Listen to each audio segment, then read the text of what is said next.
you missed it earlier this year, I gave our walk-in closet a complete makeover, and I recorded the whole process and broke it down into a 3-part makeover series.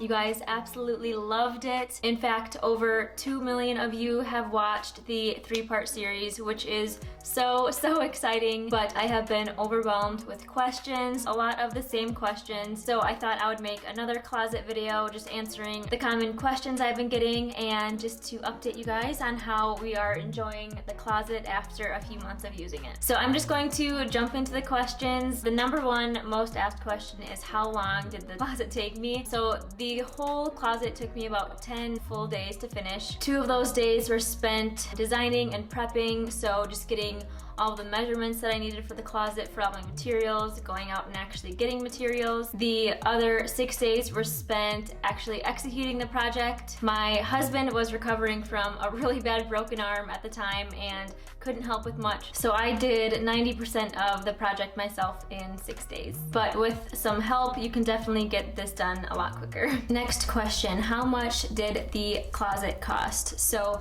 overall, this closet was $970. That includes the 2 Tarva dressers, all of the lumber for the project, caulk and drywall patch for the walls. That also includes the wooden closet rods and also paint and primer and spray paint for the knobs. I also tried to replicate my closet design in the IKEA PAX system just so I can kind of compare prices, and it would have cost about $1,500 to do something similar in the IKEA PAX wardrobe system. With doing the PAX though, there would be gaps in between each of the wardrobe systems, or gaps in my walls and gaps in the ceiling because it wouldn't go all the way to the ceiling, and I really wanted a custom looking closet that used every inch of space. So definitely thought about doing the IKEA PAX system, but overall I thought I could do it a little bit cheaper if I did everything myself, and I'd be able to utilize like every inch of space. I did get a couple quotes from custom closet companies, and I didn't get any quotes under $2,000. You will save a lot of time going with a custom closet company, but you are definitely gonna pay for it. There's a lot of pros and cons for each option, but the deciding factor for DIYing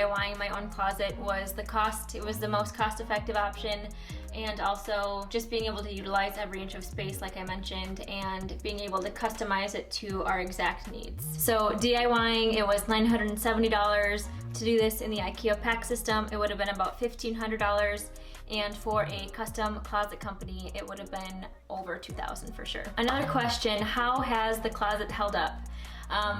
It's held up amazing. We are so happy with it. We're so happy with the design, the layout, everything just works exactly how we need it to. Everything has a space, and it's just so much easier and more enjoyable to put laundry away, which is never a fun task. The Tarva dressers that I got from IKEA are holding up great. Just one thing, I used the knobs that the dresser came with, the wooden knobs, and a couple of them have cracked when I was installing them. So I may eventually upgrade the knobs, but other than that, super happy with the Tarva dressers. Also, we haven't even touched the upper cubbies yet, so we have some room to grow into the closet if we need to. What would I do different? As far as the design of the closet, there's one thing maybe that I would change. As you can see in this upper corner here, his shirts on top are a little bit too long for that space, but I just wanted to make this shelf even all the way around so it just looked aesthetically pleasing. I could have easily just lowered the shelf a little bit to make both of these spaces even, and his shirts would have fit better.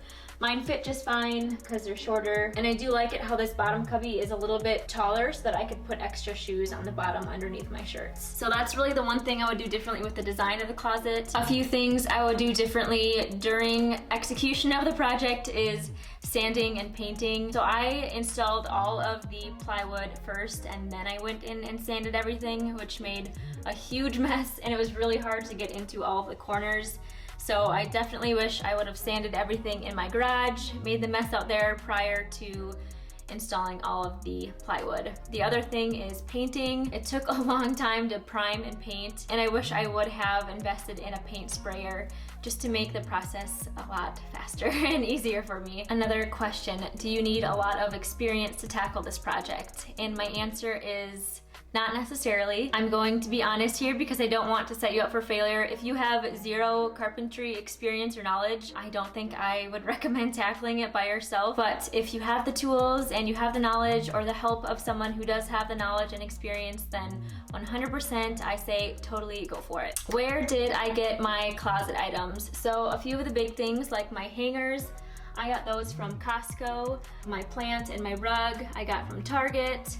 Also, the gold framed mirror I got from Target. This full body mirror I got at HomeGoods, and then some of these little storage boxes I got from IKEA, as well as the dividers in my drawers. I got those from IKEA, and those are really nice to help us keep the drawers organized. But I will link all of my closet items in the description below as well. Another big question, what are my closet dimensions?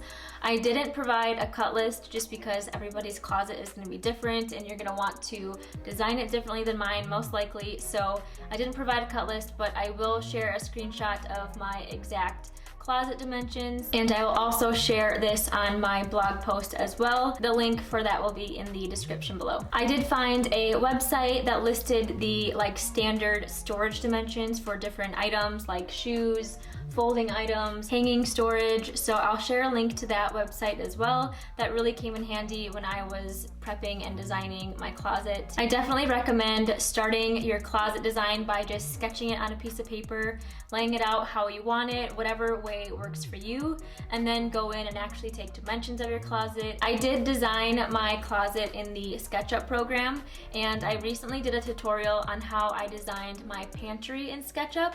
I used a lot of the same methods and tools that I would for designing my closet in SketchUp, so I'll share a link to that video and you can check that out. Hopefully that will be helpful when it comes time to DIY your own dream closet. Why did I make a base? So I did make a 2x4 base for my whole closet system to sit on top of.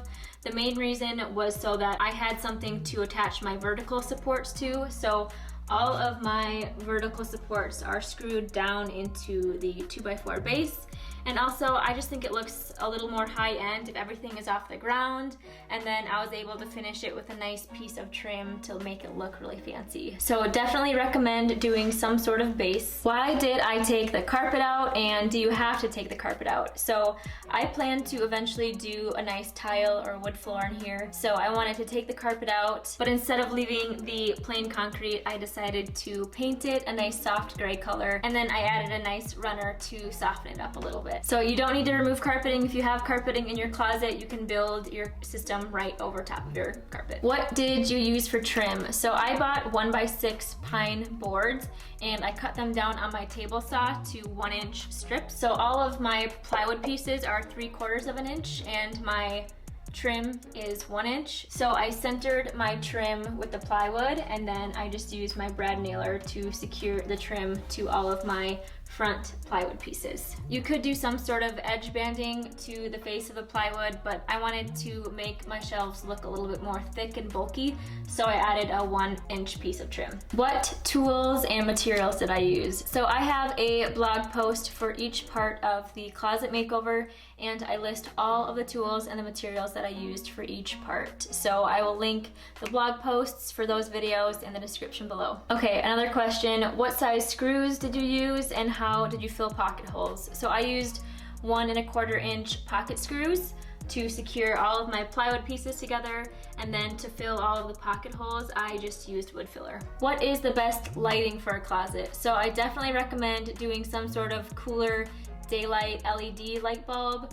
If you have like a softer white, it will make your whites look more yellow. And in your closet, you really want to have a cooler, whiter light so that your clothes actually look white and you can decipher like dark blue from black. I'm surprised it actually made such a huge difference using a cooler light bulb versus a warmer light bulb. So definitely recommend replacing your light bulbs if you haven't already. I think that is it for questions. So if you have any other questions that I haven't answered, please feel free to comment below or head over to Instagram and shoot me a message. You can find me at Home with Stefani. One last quick thing, I wanted to share a few pictures because I have gotten a lot of emails and messages about viewers who have tackled their own dream closet makeover. It makes my heart so happy that all the time and effort that I put into making these tutorials and blog posts are actually going to use. So happy for you guys and so excited to see all of your results. So please feel free